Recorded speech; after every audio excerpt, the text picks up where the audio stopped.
el show para todos, para la comunidad, con la comunidad, de la comunidad. Muy bienvenidos.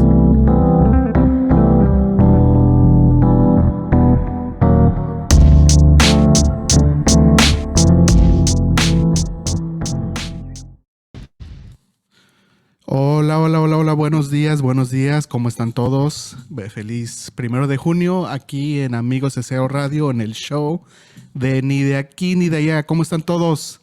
Saludos a los amigos, la familia, los cuates ahí que nos están viendo. Vamos a esperar aquí un momento que se conecten aquí en el Facebook Live, en el YouTube. Ya estamos en vivo. Por favor, háganos el favor de compartirlo, denle un share, denle un like y síganos aquí a través de la estación de radio de Amigos de Seattle, una estación de radio non-profit aquí, la comunidad de South Park. Un placer estar ahí con ustedes. Tengo mi buen amigo aquí, el invitado el día de hoy, José May. ¿Cómo estás? Muy bien, Muy bien, gracias. sí, no, qué bueno, gracias por acompañarnos el día de hoy. Vamos a compartir una historia muy buena que de los años que te he conocido siempre la he querido compartir con todos los que conozco ahí en el mundo de tech, ¿no? Pero en un momento ahorita hablamos de ti. Primero quería dar las gracias, primero aquí a la estación de radio, a la comunidad, pero también dar las gracias por estar aquí en la tierra de Amish, ¿no? Siempre me gusta reconocer y dar gracias en la tierra en donde estamos, los antepasados, las personas que han estado aquí antes que nosotros, que nos han dejado estar donde estamos ahorita, ¿no? Y también quiero reconocer, hoy es el 1 de junio, el primer día del mes del Pride Month. Un saludo muy fuerte a aquellos nuestros amigos de la comunidad LGBTQ, que aquí los apoyamos mucho y somos aliados, y pues sí, va a haber muchas celebraciones muy divertidas aquí en la comunidad, y tal vez luego vamos a traer más información de algunos eventos que están pasando ahí en la comunidad. Pero sí, bienvenido, mi tocayo, José May, ¿cómo estás? José. Bien. Bien, pues bienvenido a tu radio premiere, ¿no? That's right. First time. First time on the radio. Yeah. Congratulations. Thank you for doing it with me. Well, thank you for having me. Yeah. Well, thank you. Yeah. I wanted to invite you, Jose May, and come and share your story. But first, as you know, the show here is called Ni de Aquí Ni de Allá. And I like to ask all my guests, what does that mean to you? ¿Qué quiere decir ni de aquí ni de allá? Well, I think this is something I think about almost every day. Been born in Mexico, moving here at the age of 14. Now as an American citizen, but also as a dual citizen with the Mexican citizenship. I don't think I'll ever feel like I'm 100% an American. And then when I fly down to Mexico and I'm down there for a couple weeks, I feel the difference. Like, yes, I have family here, I have connections here, but I don't live here 24/7. Se siente, ¿verdad? You can feel it. Sí, se siente que hay un poco de desconexión. Como el papá de Selena en esa película, ¿no? Selena's dad. What's his name? Mr. Quintanilla? In Quintanilla, you have to be you got to work twice as hard to be an American and twice as hard to be a Mexican, so people don't double think. Right? They think we're too American to be Mexican and too Mexican to be American. So we have to work twice as hard. Exactly. But that's what makes us twice as not better, but twice as resilient. Yes. Right? Yeah, the grid. Yeah. That immigrant, what's it called? The word I'm looking for. Yeah, just that immigrant experience, that immigrant life. The immigrant state of mind and attitude of approaching things. Yeah, thank you. Thank you for sharing what that means to you. Because I think the reason I chose that name, Ni de Aquí Ni de Allá, is I wanted to resonate a lot with our immigrant community. Los que no somos completamente de aquí, pero tampoco somos completamente de allá. Y por eso también el show está en Spanglish, dual language. We're bilingual here, binational, bicultural. We're from all places. We're from everywhere, but we're also from here, right? Exactly. Yeah, well, thank you. But tell us a little bit more about you. Where are you from? Where do you come from? So I was born in the beautiful state of Yucatan in Mexico, all the way. And then I grew up there until 15. About 15 and a half is when Teenager. You were a teenager when you came over? Yeah, I came over here with my dad at the age of 15 and a half, about. Yep. How was that? Like, did they tell you, hey, mijo, we're going to the U.S., get ready, learn English? Financially, we were struggling, and I actually spent like a year working side by side with my dad in front of a sewing machine. Oh, okay. 12 hours, 7 days a week. ¿Cómo se dice las maquilladoras? In the house. Okay. and trabajando duro todo Yeah. el día, 7 días a la semana para juntar y venirnos para acá y trabajar. La historia de muchos, no? Yeah. Our parents worked so hard to bring us here to give us the life that we have here, right? Yep. That struggle. Yeah, no. Yep. Yeah, so he had left Mexico with a 9th grade education. That's what I always tell my kids. I had a 9th grade education, no English skills. Landed Starting here, all over again, starting right? all over Our again. parents did that. Yep. And then the first 6 months while you pick up the language, and at least I think within 6 months you start to understand. You're like a mute. You understand, you just can't talk back to people and have a conversation. And so I think about a year and a half before I was able to be able to like have full conversations with people and be able to communicate again. But it was just like year and a half of just in my own thoughts a lot. Yeah. And did you come like in the middle of the school year where you went straight into school, or like No. summer, or how did that work We out? were like financially struggling, so I just had to come in and work. Yeah. Wow. I just had to get here and find a job. And so I started working as soon as I could. I think within a couple of months, I found a job as a dishwasher at a Mexican restaurant. Good work. Working That's nights. A lot of people start there, washing dishes. Just washing dishes. But I always knew it was like at some point I need to go back to school. I always knew I was going to do something, and that involves school. Yeah. It's like I know this can be it for me, and I just got to work hard. And what I always tell my kids too, it's you may not always get to do what you want, but no one can keep you from working towards getting to do what you want. Yeah. No, and that's so important. That the fact that you recognized that education was so important, right? Yeah. Can you tell me a little bit more about that? Like what there was a voice in your head that said that. Where did that voice come from? Was it like your dad, your parents, your family? No, I think it was just the environment. Well, I always, like from my dad, I learned, I got to work hard as much as I can. Working in the food industry, I met other, young, grown adults. And then what I learned from them is working hard. Most of them were working 2 jobs. Yeah. All of them, I want to say, were working 2 jobs. Right. 2-3 jobs Yeah. just to make ends meet. And provide a good standard of living to their family. And I always knew it was like, I don't know. I don't think I want to do that.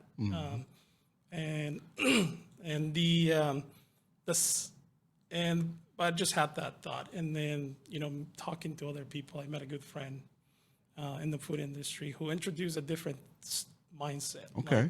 Like he was like, I'm going to school. This is what I want to do. And he was like, whoa, how are you doing this? And he was like, well, I'm in community college. So I was like, oh, I need to look into that. Yeah. No, that's good. Having those examples, right? A Yeah. lot. Especially our generation, we didn't really have that to look up to see like. We've been taught to work hard as you can, 7 days a week, which is good. But we don't have those role models that tell you, well, that doesn't mean labor, physical, hard labor. It doesn't have to be that. It can be, you can have the mentality, work just as hard doing something else. For sure, Something else that will allow you to be home on the weekends at night, to have dinner with your family, make breakfast for the kids on the weekends. That American dream we all exactly. aspire to. No, that's so powerful. But really quickly, going back to that mentality, that idea that education was important. I think a lot of us don't have that voice in our head or that role model or that example to look after. So that's why I wanted to invite you to come and share with our audience here your story and motivate people and see that si le echas ganas, anything is possible, right? Lo que faltan son ganas. Ganas y un plan y paciencia. Paciencia. Eso sí, mucha gente se da por vencido muy rápido, ¿no? Sí, también. Y la ayuda de Dios, porque so many things have to go right. Because when you're in that time where you're working towards that goal, anything goes wrong, it's going to set you back by a lot. That's true. So you need you need to be laser focused. Laser focused, be ready for what life is going to throw at you, and be ready to work around it. Yeah. No, and I would like to share also some advice that my dad gave me. He at a young age, I wasn't such a good student, and school really wasn't a priority for me when I was younger. Pero un día me dijo, he's like, mijo, it's your choice. He said, you get to choose what life you make for yourself. You can not prioritize education. You know, you cannot focus in school and then do what all of us do, work 2-3 jobs, you know, washing dishes, construction, which is honorable work. It's, you know, it's trabajo honrado, but it's hard work. Exactly. He said, or you can dedicate time right now and sacrifice having fun, hanging out with friends to get yourself in a better place so that later you can enjoy the good things in life. The thing that really stuck with me is he said, el dinero va y viene. There's some days you're going to have a lot of money and there's some days you're going to have be broke. He's like, pero lo que se va contigo hasta la siguiente vida es tu educación. Nadie te lo va a quitar. Exactly. Nobody can take that from you, your knowledge and your education. Money can come and go. I mean, look at how the economy is right now, right? My stocks portfolio is, I don't even want to talk about that right now. But the knowledge, the education that I've gained over the years, that's so true. My dad said that when I was young, and that stuck with me. That knowledge is power, right? That knowledge that you gain, that you focus on, that you dedicate the time and energy into upskilling yourself, to learning new skills, learning new things, that goes with you forever. That stays with you forever. You know, Exactly. nobody can take that from you. Yep. Exactly. So tell us about those early days. I know you, when I first met you, right? What year was it? At least 10 years. At least, yeah. I think I was halfway through the goal. Okay, yeah, when we yeah. first met. Well, I was at the beginning stages of the goal. You were working at Bahama Breeze, right? I was Yeah. working Bahama Breeze, driving a 2-color minivan, I remember that minivan. 300,000 miles, Yeah. and I bought from a good friend. It was solid. He got me through. It got you to from point A to point B, right? Yeah. That's what counts. Yeah, so I was working on the weekends, double shifts, so that I didn't have to work as much on the weekdays. And then those on nights, I will go to RTC, Renton Technical College. Night school, yeah. Night school. But I knew I wasn't just ready. You know, ninth grade education, you can't just jump into college classes.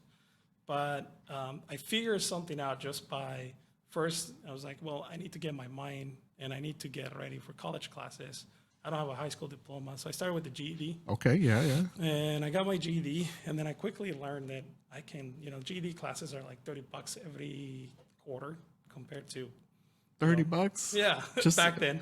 yeah, back then, right? I think I don't even. I should look up how much they are now.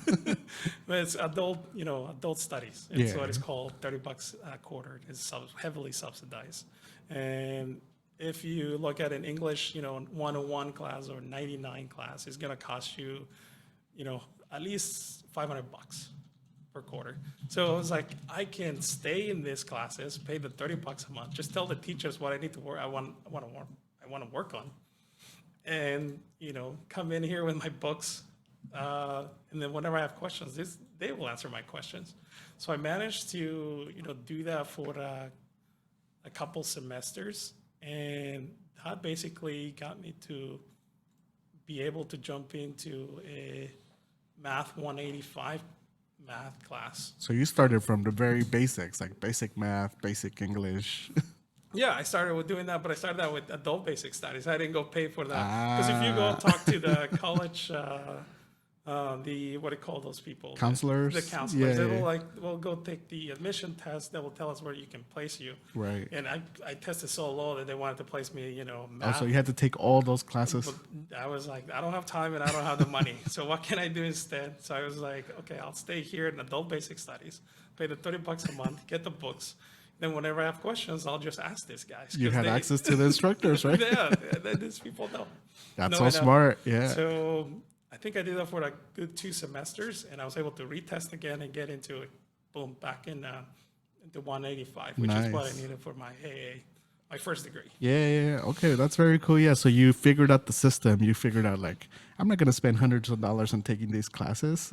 I'm gonna stay in this $30 a quarter class. Yeah, and just come in here 5 days a week, at night, Nice. and study, and just retest again, and jump right into the 185.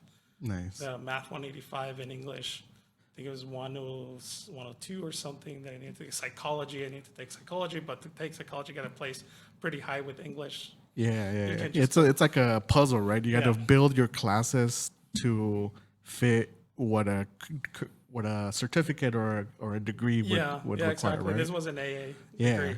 So 2-year degree, right? so At a 2 year. community college. No, that's so cool. I had a similar experience going to Bellevue College. But tell me a little bit about that initial, like, did somebody guide you on how to apply to these classes, or did you just show up and was like, hey, how do I? Well, I knew because of my, I came to the U.S. at 15. English wasn't my first language. Here I am at 20, and I've been here 5 years. The English that I picked up was from working in the kitchen, so talking to my now wife and other people. So my writing wasn't great. My understanding was also my English was decent, and I was like, I'm definitely need to look for something where I'm good at, where I can compete with those that were born here. So something that involves English, writing, and all that stuff is not going to be for me.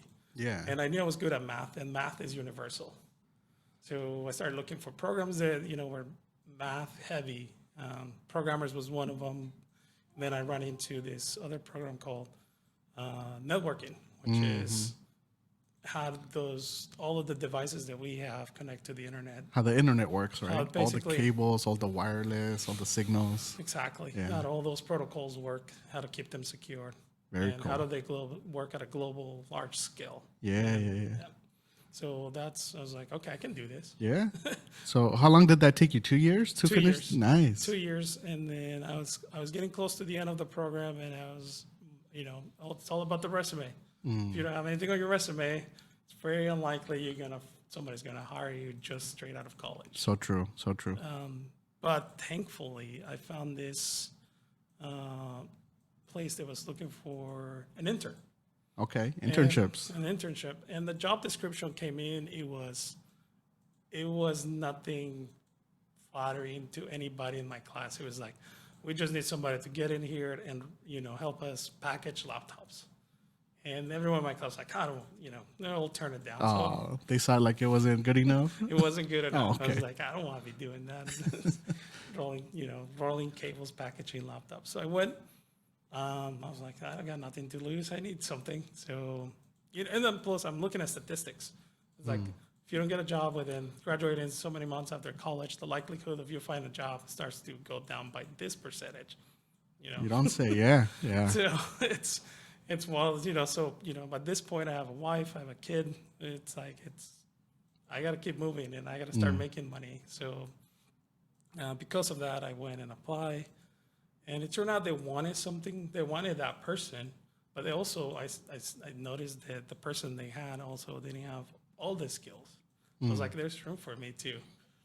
So you found an opportunity at the internship you found where it was just packaging laptops. And the guy that was doing the actual work of imaging the laptops was lacking the skills to do it at a large scale. Okay. Imaging, that means copying one hard drive to the other, right?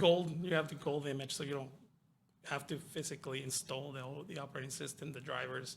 Oh, that's super easy. All It's that just stuff. click one button and it's like a brand new laptop ready to go. Yeah, Oh, wow. exactly. You just from the server, just push it out. It's got everything. Nice, everything you need. nice. And then you make it so that it's flexible enough. So if, depending on the software they need, you can just click, and it's all done. Yeah, no, you're like a super techie advanced. Like you're in charge of building out networks for the city of Redmond now, right? Yes. That's so cool. That was, so fast forward.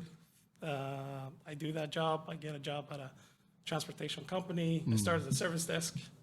And Right. at the same time, I'm now working on my bachelor's on the same field, working on my bachelor's. Yeah. An opportunity opens up. I apply and I show the manager, while I not have the hands-on experience, I'm currently in college for bachelor's on this program, and I have the Cisco certification. So he took a shot at me. Okay. And it worked out good for him and for me because he gave me the experience. And I also found the positive because that environment there's a lot of people that had been there too long. They just wanted to do the minimum. I noticed that tech industry, especially the networking, more the hardware side. Yeah.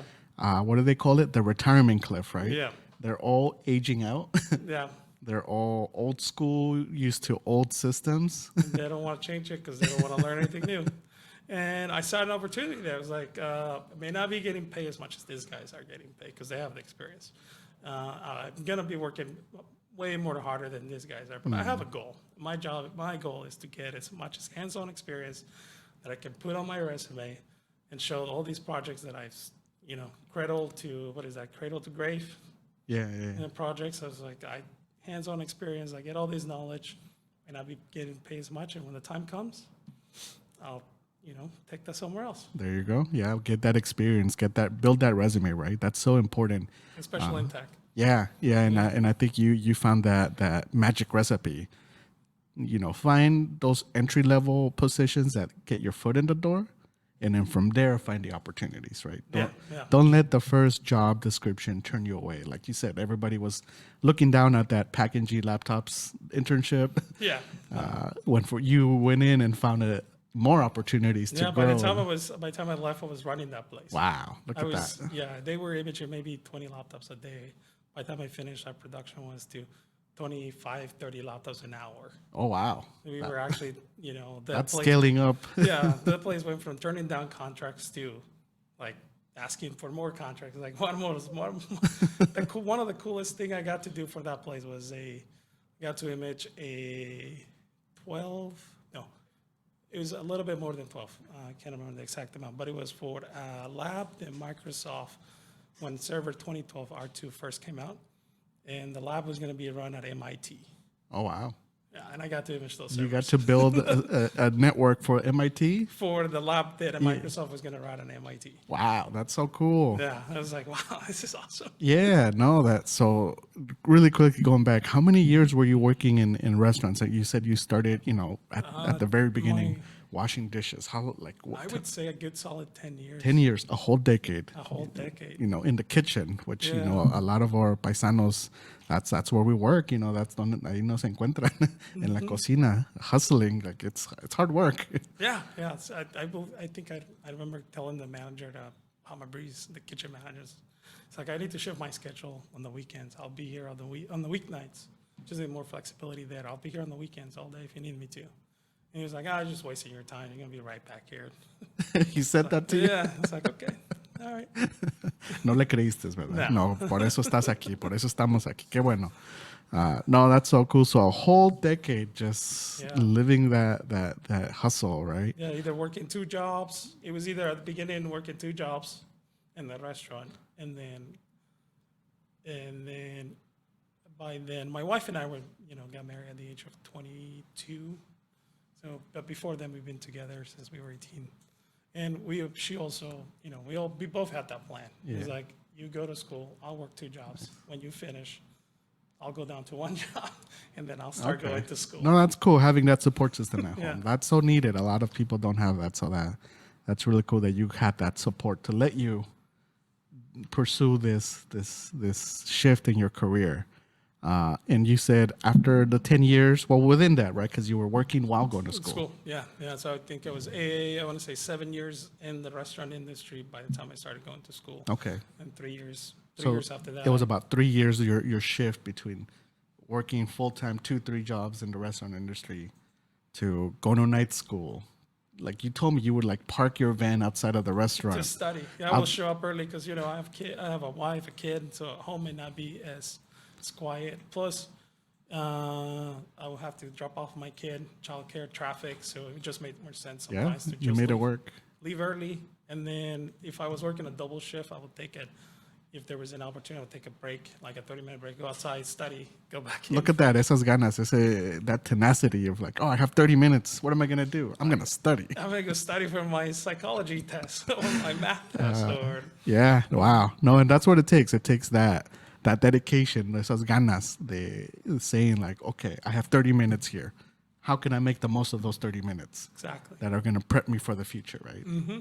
And 3 years later, you were working in tech, getting your bachelor's now. Yeah, well, 3 years later, I was working at a transportation company as a service desk, getting my bachelor's, and then I think right before the 1-year anniversary, I was working for their network team. And did that for about 3 years more at that company. I started as a junior level network guy. By the end, I was deploying.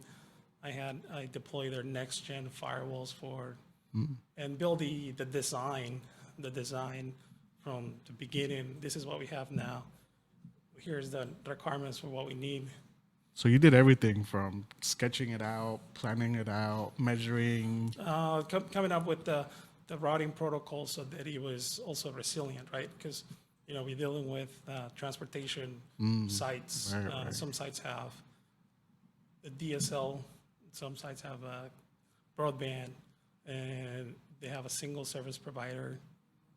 Well, we need backup. When LTE was coming out, so it's like, okay, we can do an LTE backup. Also, if the internet, like the hardline fails, they can connect to a cellular line? The cellular, but then, no user interaction. You can't have any user interaction. So it's all, you made it so it's automatic. There's all just automated. no downtime.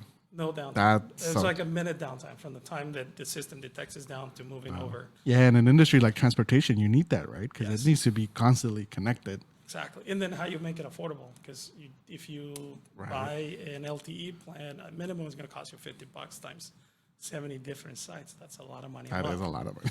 But I started looking into IoT, Internet of Things. You can provision SIM cards and just have them sit idle for $3 a month. Oh, So it was like, these are things that I started picking up while working in Netcom, like finance, project management, Yeah. IT, and that having that background in the kitchen where you learn all the times. you brought that skills from the kitchen to tech. Look at that. Yeah. And being able to communicate with people with different personalities. Yeah. Because at the end you gotta get the job done. Yeah. So that was another thing that I learned, the stuff that you're just not going to learn in school. So working in the kitchen for 10 years was actually great. Yeah, no, that's definitely something I try to tell all the young people that, it doesn't matter when you're starting out your career, it really don't focus too much on having that big important title or having that going for the most, what were you calling it? The prestigious looking job title? Yeah, with the name recognition, right? Right. It's about getting the experience, right? Yeah. And look, like you can get experience working in the kitchen, working in anything, right? It's just about learning how to work with other people, how to communicate, how to manage a project or manage a team. Mm-hmm. And then if it's not working out for you, then you may not be able to be, we all need all that financial reward. So if it's not giving you the financial reward, got to come up with a plan. Yeah. I got to get the most out of this so that I can get the most experience to build out my resume, so that I can go get the financial reward somewhere else, since this place is not going to give it to me. Yeah. It's not a total loss in most cases. I mean, unless it's a completely toxic environment, time to go. Yeah. But if it's not a toxic environment, you're just not getting the financial reward. They already trust you. No one's going to give you the keys to a data center straight out of school. There's millions and millions of dollars worth of equipment. So no one's just going to give you keys to the data center straight out of school. So if you already have a place that trusts you with those keys, then take advantage of that, right? Learn as much as you can. As much as you can. Yeah. So that you can go somewhere else and get that financial reward. Yeah, no, and talking about the financial reward, that's also a big component on why I think education is important, right? Why? Because, looking at it financially, you're working in, like I said, kitchen industry, kitchen work, it's honorable work, but unfortunately it doesn't pay that well. No. Yeah. That's the very unfortunate thing that, we have some amazing people working in with. Yeah, it's hard work. It's a lot of dedication. You can get people sick if you don't pay attention. Yeah. Unfortunately, it doesn't pay. The financial reward is not there for the many. Yeah. It's there for the few, but not the many. And it was time to, I knew it wasn't the future for me. Yeah. So you said, I need to change something. I need to do something. So for 3 years, also that's more of an investment. You invested time and money, right? Because Yeah, exactly. it costs money, especially now. I don't know what college classes cost now, but I hear they're expensive. Yeah, but like I said, there's ways around it. You can, start with community college. And my kids are now, my daughter's 16, my son is 13, and I tell them, if you want to, you can go for the big name college is going to cost you a lot. It is. No, I went to community college the first few years, and it saved me a ton of money before I went to a traditional four-year university. But yeah, it's not for everybody, but I think If you get somebody is willing, you get grants and scholarships. Hey, great. scholarships. That's one thing nobody really told me about scholarships when I started college. It wasn't until my last few years that I started realizing I was eligible for scholarships, even as an undocumented student. Oh, wow. I thought like, oh yeah, no, I don't have access to any of that. FAFSA, what is that? I can't fill that out. But it wasn't until the last few years that I found out about private scholarships. Once I started applying to those, I was like, you mean you want to pay me to go to school? That changed my world. Yeah, and then the other thing is, our background, we, being Hispanic, we got to help our families. So a 40-year college degree where I'm just going to focus on that, it's not an option for me. So the sooner as I can get something that is going to bump up my pay so that I can help out the family more, then that's the path to go. Is like get the associates, start making a little bit of money, have more flexibility, then start working on the bachelor's. Well, I already have something. Yeah, no, that's a smart path. Yeah, what's the quickest route to your goal, right? I remember when I first applied to college, I thought that it was this really complex process, and you had to like interview several times, and it was like 4 years at least, and I thought it was so more complex than what it actually was. And then I just walked up to community college and said, "Hey, how do you apply?" They're like, "Fill out this piece of paper." I gotta say, I think community college is probably if you don't have anybody in your family that's gone to college, you don't have that role model. I think community college, if you're first generation, it's probably the best place to start because they're smaller.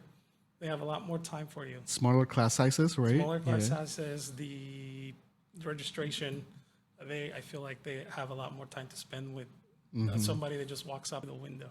Yeah, it blew my mind. I literally just walked up to the window and said, "Hey," I was asking questions. "How do you apply?"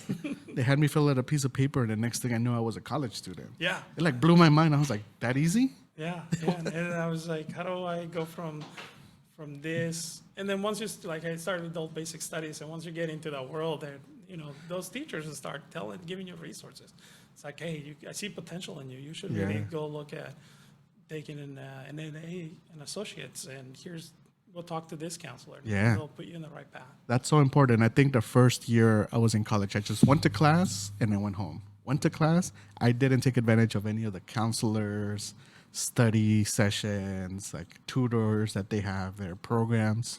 It wasn't until like year 2 and 3 that I started realizing like, wait, there was a lot more to college than just going to class. I was still in the high school mentality. I'm going to go class, show up, and then go home. But it's a whole world, right? It's a whole different world over there. Yeah, if you have the time, definitely take advantage of it. For sure, yeah. There's so much support. Colleges have people that their job is to help you as a student, to help you apply to financial aid, find scholarships, find internships, help you plan out your career, help you plan out your classes. Unfortunately for me, and I think a lot of Latino, Latinx, Latina students, we have bad experiences in school, either for multiple reasons. So at least I came with that mindset that like, oh yeah, nobody in school is trying to help me. But it was the complete opposite when I actually ended up in college. Yeah, I mean, you still run from time to time with people. That happens everywhere. Yeah, and it's small interactions that if you really let it get to you, it's going to take you down. But don't even bother. Don't even waste your time. Yeah. I remember going to the testing center. Now a systems engineer with a bachelor's degree, multiple IT certifications, and I walk up to the testing center at RTC. And the lady that's managing the place, she just looks at me and she's like, "Oh, you're here for the GED test?" Those assumptions. Yeah, can't get away from them sometimes. It's like, no, I'm here for the certification exam. Okay. It was awkward after that, but it was like, it reminds me of a story when I was in community college. Me and another friend from Mexico also, we went to the library for a meeting. We walk in and the librarian comes out. They're like, "Oh, great, the janitors are here. You're here to pick up these boxes?" The look on our faces were like, "Excuse us? We're students." Yeah. Unfortunately that happens a lot. Pero no hay que dejar que nos, what am I trying to say? To demotivate us, right? You know, al contrario, que nos den más ganas. Exacto. That's Yeah. la energía. Yeah, we got to prove ourselves, prove our family, prove it to our families, you know, that we can do this. Sí se puede. Porque sí, we have some good examples here. We have a lot of great examples out there in the community. And that's why, you know, sharing your story is so important also for people to know that there are different pathways. It's not like when I was in high school thinking like, oh, college is this whole big complex thing where they interview your families. You have to pay a lot of money. Like there's different pathways. There's different pathways to get there. Yeah, I mean, no, at that's the a, end, you know, you can't go wrong with an education. Something that you really want to do. You can't go wrong with that. yeah. And you found something that you're passionate about, right? Computer networking. Yeah, I like dealing with. It's one of the few fields, I would say, the few IT fields where you actually get to be hands-on from time to time. Yeah. Yeah, hands-on in the data center and sometimes even outside on the street. Right. Yeah. You were telling me you were installing some connection at a fire station for So- firefighters. So right now, my current role at the city is a systems engineer, but mostly focused on the Orale, the systems network. engineer. Yeah, mostly focused on the network. So, and because it's the city that are, I guess, a lot smaller cities they just hand off the fire and police operations to the county. Right.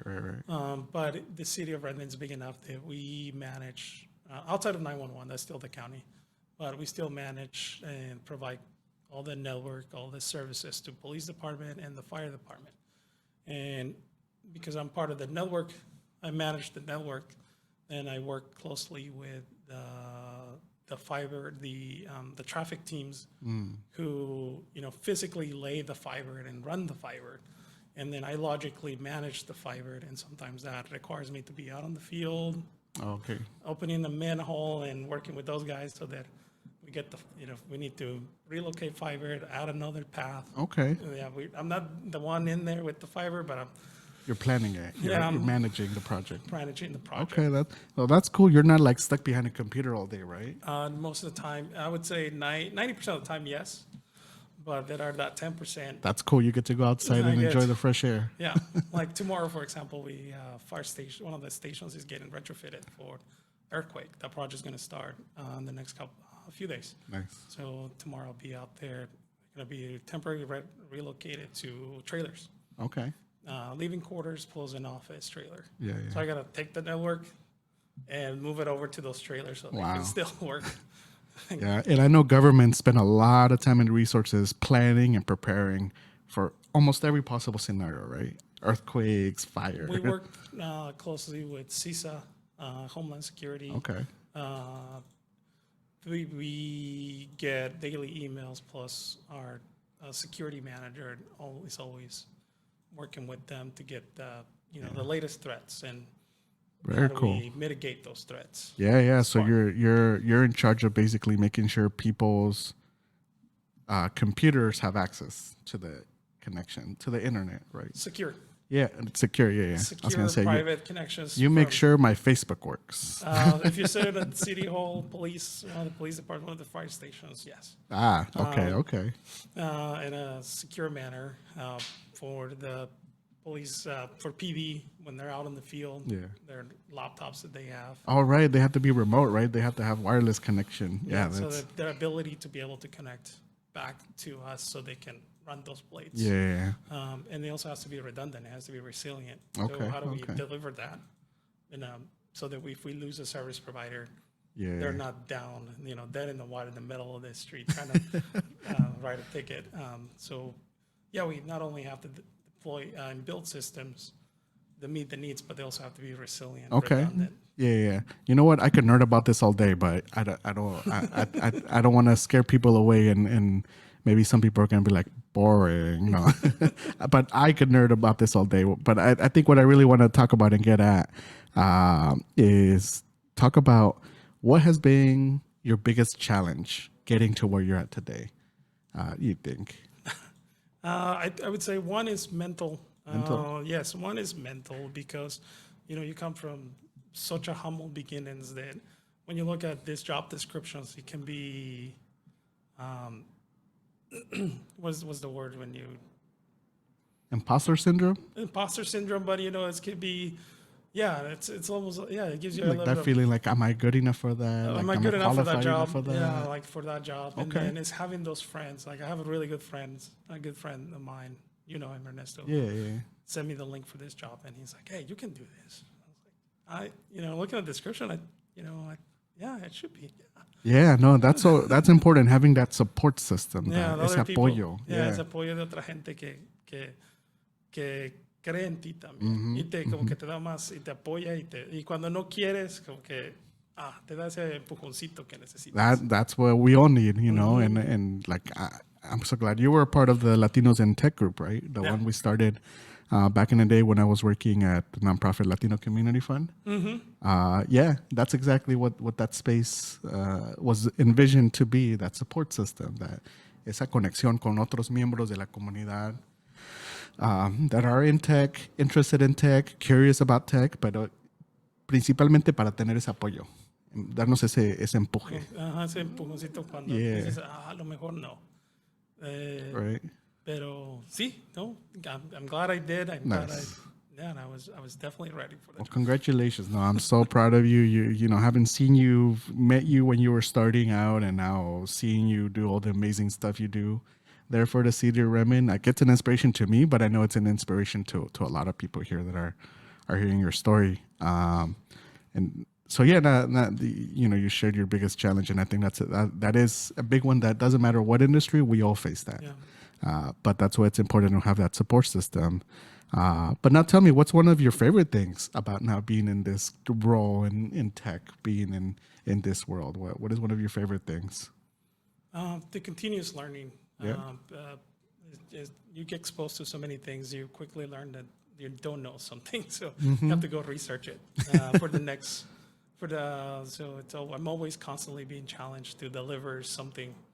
A new challenge comes up, and I'm challenged to deliver it, something that meets up to the challenge. Okay, so you're constantly learning, learning. That's so cool. Yeah, that sounds like a fun job. Yep. Yeah. No, that definitely sounds like a great career. Good family, balance. Like there are days where I have to work late, but not that many. So I do my 8 to 7 to 8 to 5, 8 to 4. Yeah. Monday through Friday, every once in a while. Get to work from home sometimes? Mostly, yeah. Nice. I get to work That's from home most of the time. That's the goal right there sometimes. Yeah, so I think I would say that would be another thing that I greatly enjoy. So it was worth it. Todo ese sacrificio. Yeah. Was worth it, you're telling me. Yeah, definitely. Nice. All that hard work is definitely paying off. And I'm continually learning because I'm currently on my second semester of my master's degree. No, so cool. Now tell me, I know in tech, a lot of people that I meet that work in tech, a lot of good friends, a lot of colleagues, sometimes tell me I'm the only person of color. I'm the only Latino in my entire office, in my entire company sometimes. It happens still. How is it over at City of Redmond? How's the diversity looking like? Up until, I want to say 3 months ago, I was the only Latino in my entire department of 33. For a while, I was one of 2 Latinos in City Hall. In the entire City Hall. City of Redmond government? City Hall. Oh, City Hall, the building. The building, Got yeah. it. And I think there were a couple Latinos at the public works department, but outside of that, it was just me. You would see each other in the hallway, do the nod. Yeah, exactly. And then another, person of color. It was maybe a couple, maybe one other African American that we will also, see each other. Give the nod. Give the That's nod. how you do. And because of that, when I had experiences when I try to go into the police department because I have full access. Yeah. Okay. I've been questioned. I was questioned a couple times. Yeah. And one of the sergeants wanted to score me, and it's like, no, like you don't need to score me. I have more access than you do. And he had to call, his superior, and they're like, yeah, that's Jose. Let him, leave him alone. That's hilarious. Yeah. So, but now I think there's a little bit. It's starting to be a little bit more. Okay, no, that's good. There's But another Latino. yeah, but unfortunately, we still see that across the tech industry, right? The lack of diversity, the lack of access that we've had. Your story is so cool because you figured it out. You found that entry point, starting packaging laptops. Yeah, that's another thing. I think that will be another challenge for our communities, finding those connections because there aren't that many. So you might be the first guy in that at that job at that office. Yeah. So you don't have someone there to have that that networking connection at the place where they can facilitate things for you. Right? Yeah. A lot of times people say it's not about what you know, it's about who you know. Yeah. Unfortunately, a lot of places, a lot of people get jobs because of who they know, their uncle, their relative, their friend. But yeah, that's the unfortunate reality that we live in. But that's why I think spaces like Latinos in Tech are so important. Stories like you being shared through channels like this are important, just to show examples of how somebody was able to accomplish that, but also motivate each other and be here for each other, support each other, ask guidance. Like I'm sure you tell me, like, do you mentor anybody? Do you have your own network? You mentioned Ernesto, like, who's been your support system and who's been that nudge to Well, I guide think you. at school I know at work right now we have a guy who's in his 20s who just started, and yeah, he's also of color, and we've been working together like whenever I can, bring him along. Nice. I was like, let's go on a field trip, and I show him hands-on things. And right now he's still early days of his career. He's working at the service desk, and I just keep telling him, it's good that you're doing this. You're going on year 2. You got to start thinking. You've been exposed to a lot. So you're guiding him. You're kind of telling Yeah. him which path to take. It's like now's the time to start thinking what do you want to focus on so that you start working towards that. And Nice. it doesn't have to be like me, network. Maybe you want to be more into software, more into security. So you can, if that's because you're at the service desk, you're exposed to all the fields of IT. So you can figure out what you like and start working towards that. Yeah. So my recommendation, my advice to everybody here listening to us is, if you're like my tocayo here, Jose, find somebody to mentor, find somebody to help, or if you yourself are starting out, find somebody to be that support system for you. Find a friend, a colleague, a family member, or look up Latinos in Tech on Facebook. That group is still active. We're gonna have Rebecca Rocha coming up next week. She's gonna share us some cool, exciting things. Some exciting. Sorry about the phone. Somebody forgot to turn off their ringtone. But yeah, no, I think Latinos in Tech has been such a cool space. At least for me, I've gotten to meet so many amazing leaders that are in tech, and it's become that support system, that space where friendships have been formed, support systems have been created to be able to support each other in this way, give each other that nudge that it is possible. Yeah. And then, quickly, just to follow up with not having those connections. Yeah. One of the things that I found as a workaround for that is when the job is posted, especially when the job is posted, sometimes you can go in LinkedIn and try to figure out who the hiring manager is.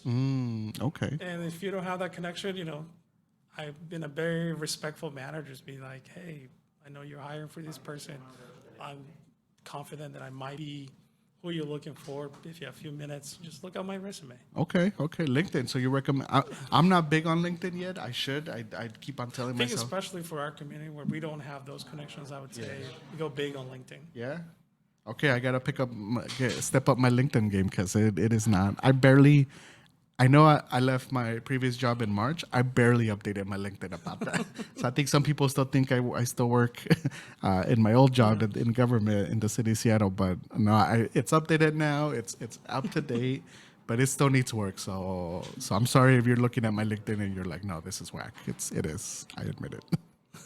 but yeah, no, that's some good advice. I think LinkedIn is such a good tool for networking, finding people, finding career opportunities. Like, yeah, I've heard so many good friends who have recommended that to me.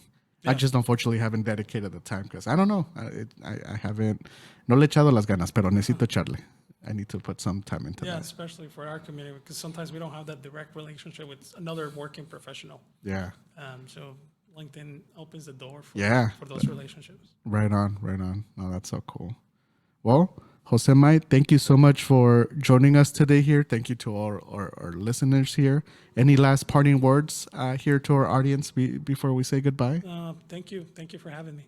Yeah, no, thank you. No, it was an honor. Like I said, your story has been very inspirational, not just to me, but to a lot of people I know, a lot of people that we know here in the community.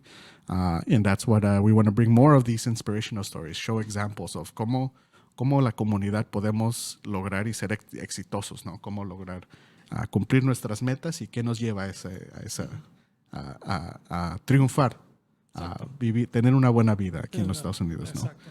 Aunque no nos sentamos completamente de aquí ni de allá, pero aquí estamos y estamos sobreviviendo. Exacto, sacar el más jugo Yeah. lo De la más vida, de la vida. el más jugo de la vida. Eso, de eso se trata, ya. Y aquí mi buen amigo, luego nos vemos ahí en el partido, también aquí de los Sounders, go Sounders. Go Sounders.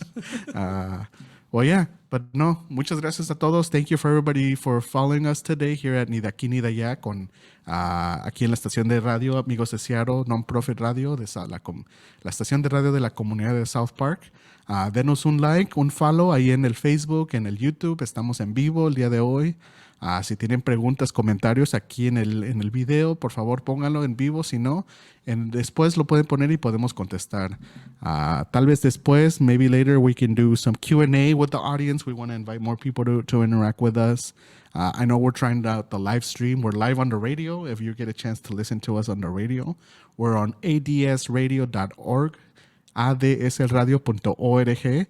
You can listen to us live on the radio. So if you're in your car, if you're taking a walk, check us out. Or if you're getting a chance to see us live, you can see us on Facebook and YouTube. If not, check out the recording later. We'll see you there. Pero Jose Mai, un placer. Muchas gracias. A todos ustedes, muchas gracias por seguirnos el día de hoy. Happy Pride Month. And next week, we have coming up Rebecca Rocha, who's going to come and share a little bit more. She's also a member of Latinos in Tech, one of the early founding members with us, and is going to come and help announce some exciting events coming up in the community. This Saturday, we're going to be posting it on a Facebook, but stay tuned. There's going to be an event. I believe a market, un mercadito va a pasar ahí en Tacoma. I'm trying to check out the Des Moines Marina Farmers Market. I think it's going to open up for the first time this year. They're going to have like live music, food, Des Moines Marina this Saturday starting at 10 a.m. Maybe I'll catch some of you there. And next week we'll have some more exciting announcements for you. Muchas gracias a todos. Se me cuidan. Hasta luego.